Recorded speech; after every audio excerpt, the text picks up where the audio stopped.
Aquele bom dia para você, já começando a nossa live com toda a energia do mundo, colocando o Espírito Santo aqui para dar discernimento sobre a palavra de Deus, que hoje nós vamos nos alimentar, né, pela manhã. Todos os dias nós precisamos da palavra, porque a palavra ela não traz bases somente humanas, ela traz bases humanas falando pelo Espírito. E aí é onde a gente alimenta o Espírito, porque nós alimentamos as coisas do Espírito, né? O Espírito com as coisas do Espírito, a carne com as coisas da carne. Então vamos ter sabedoria nesse ponto. Hoje nós vamos para 1 Timóteo 5, já abre a tua palavra aí que eu vou abrir aqui e vamos ler juntos.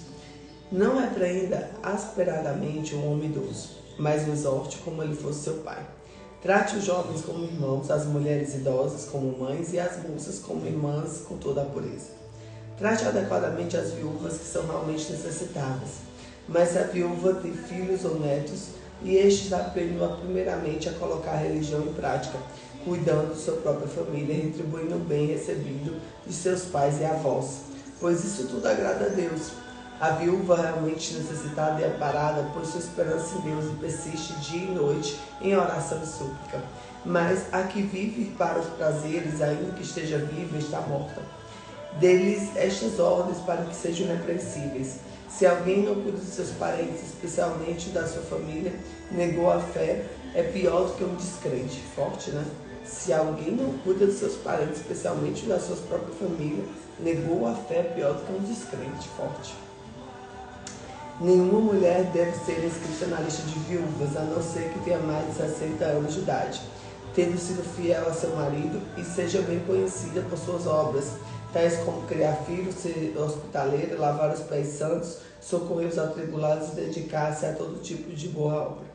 Não inclua essa lista as viúvas mais jovens, pois quando seus desejos sensuais superam a dedicação a Cristo, querem se casar.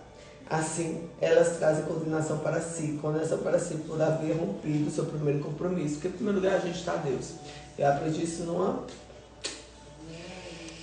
na prática. Se a gente não colocar Deus no altar, o nosso esposo, ou no seu caso aí, a sua esposa, ou filhos não pode estar acima de Deus, ou trabalho não pode estar acima de Deus. O primeiro lugar é o Senhor.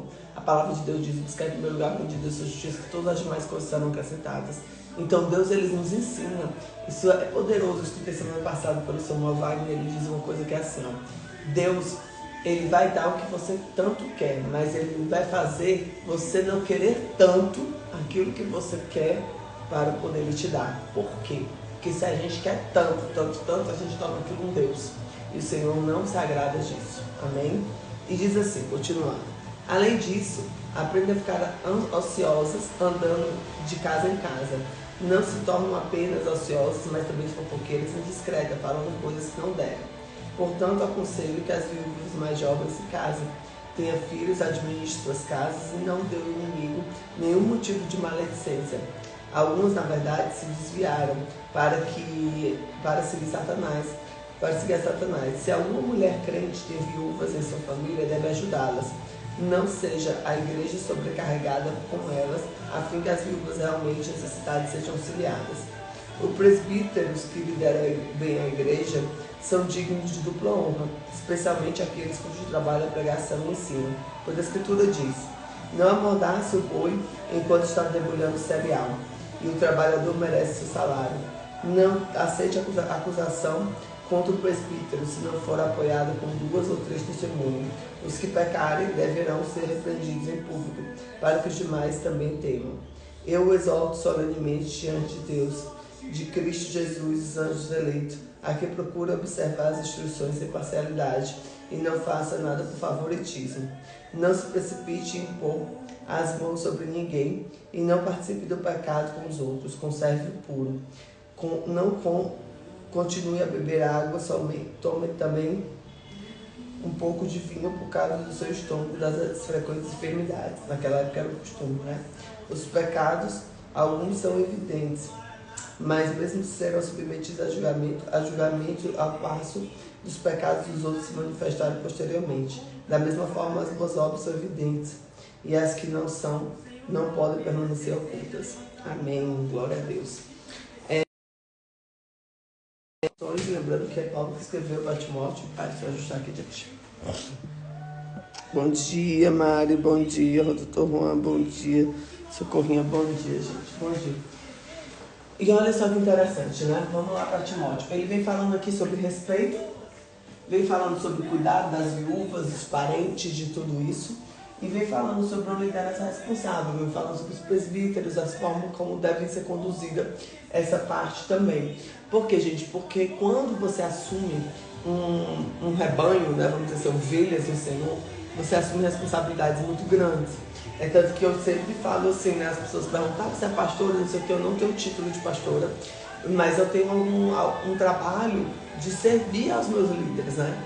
Quando estamos na Titânio, no líder Titânio, nós vimos o quanto que nós somos ali responsáveis por aquelas pessoas. E quando a gente tem uma liderança responsável, a gente não deixa aquela pessoa afundar, não deixa aquela pessoa desanimar, porque nós estamos na responsabilidade ali dela. E assim também é na igreja. Então, o primeiro ponto que nós devemos trabalhar aqui é o respeito e honra nos nossos relacionamentos. Então ele fala, nós devemos honrar e respeitar a nossa casa, a nossa família. Ah, Cíntia, mas minha família é tóxica, eu tenho problemas com meus familiares, eu tenho problema com algumas pessoas que são invejosas.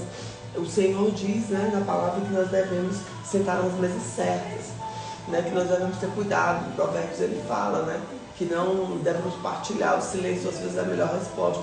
Então deve ter sabedoria, pede o Espírito Santo que te conceda isso, tá? Então, respeito e honra são bases de relacionamento. Se o relacionamento não tem respeito e honra, ele quebra, né? Deixa eu baixar aqui um pouquinho. Ele vai quebrar, por quê? Porque a base é o alicerce de um relacionamento. É tanto que quando existe uma traição, quando existe uma quebra de confiança, é como uma taça quebrada, não tem como remendar. Então, infelizmente, o respeito e a honra, quando eles são quebrados, dificilmente se restaura aquele relacionamento. É possível, sim, existe o perdão? Existe. Mas não tem como colar uma taça e ela voltar a mesma coisa, tá? Então, que a gente tem muita sabedoria de já manter respeito e honra em tudo que a gente fizer e também se posicionar. Foi uma coisa que eu aprendi na minha vida e tive um pouco de dificuldade. Confesso para vocês que era o posicionamento. Porque às vezes a gente vai cedendo e deixa de posicionar. Então, quando a gente entende o amor de Deus, quando a gente não age mais nos relacionamentos por carência, nós tomamos uma posição diferenciada, tá? Então isso é muito importante também. Segundo ponto, a responsabilidade no cuidado com os necessitados. Ele fala aqui das viúvas, fala dos idosos, fala dos jovens, ele fala como nós devemos nos ter um relacionamento e uma responsabilidade com cada uma dessas pessoas, tá? E existiam práticas naquela época que as viúvas eram quase que descartadas. E hoje eu pergunto, o que nós estamos fazendo por aqueles necessitados? Por aqueles que na nossa época hoje estão necessitados. E você sabe que não necessariamente é uma necessidade física, é uma necessidade de algo físico, mas é uma necessidade de algo espiritual. E o quanto que nós temos levantado para suprir espiritualmente o relacionamento das pessoas. É um ponto para a gente observar também. Terceiro ponto, novamente falando de liderança, uma liderança baseada na justiça e na transparência. E ele fala até a questão de julgar, né, de tudo isso. Por quê? Porque devemos ser justos.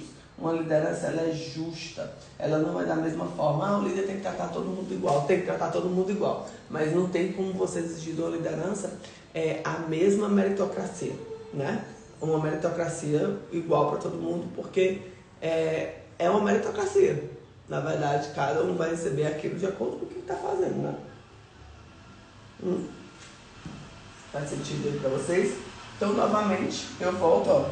Foi interessante nesse estudo, porque ele começou e terminou praticamente da mesma forma. Respeito, cuidado e liderança. Mais uma vez, o nosso centro está aqui, ó, gente. Esse é o nosso centro, esse é a nossa busca diária, de colocar Deus no centro. Na hora que eu coloco Deus no centro, todas as coisas cooperam para o meu bem. Mas ele precisa estar num lugar de autoridade espiritual na nossa vida, de prioridade na nossa vida. Nosso dia tem que começar com ele. Nosso dia tem que estar com ele. Sabe por quê? Porque ele limpa o que não presta, ele traz o que é nosso. Ele abençoa, ele dá direção, porque o Espírito Santo está aqui para nos ajudar. Amém? Que Deus te abençoe, que você tenha um dia abençoado. Lembra sempre de glorificar o nome do Senhor todos os dias, porque nós estamos aqui para glorificar o nome dele, em nossas ações, nossas palavras, nossas atitudes, amém? E eu peço perdão, Senhor, todos os dias que eu não consigo fazer isso, porque eu erro em alguma coisa, e te peço também que tua misericórdia, como todas as manhãs são renovadas, que o Senhor renove a misericórdia nessa manhã, e que a tua graça esteja sobre nós, e que o Senhor nos discipline e nos corrija com amor, amém? Fica com Jesus, que você tenha um dia cheiroso, bonito, cheio de Jesus, tá bom? Beijo. Beijo, amorzinho. Beijo, beijo.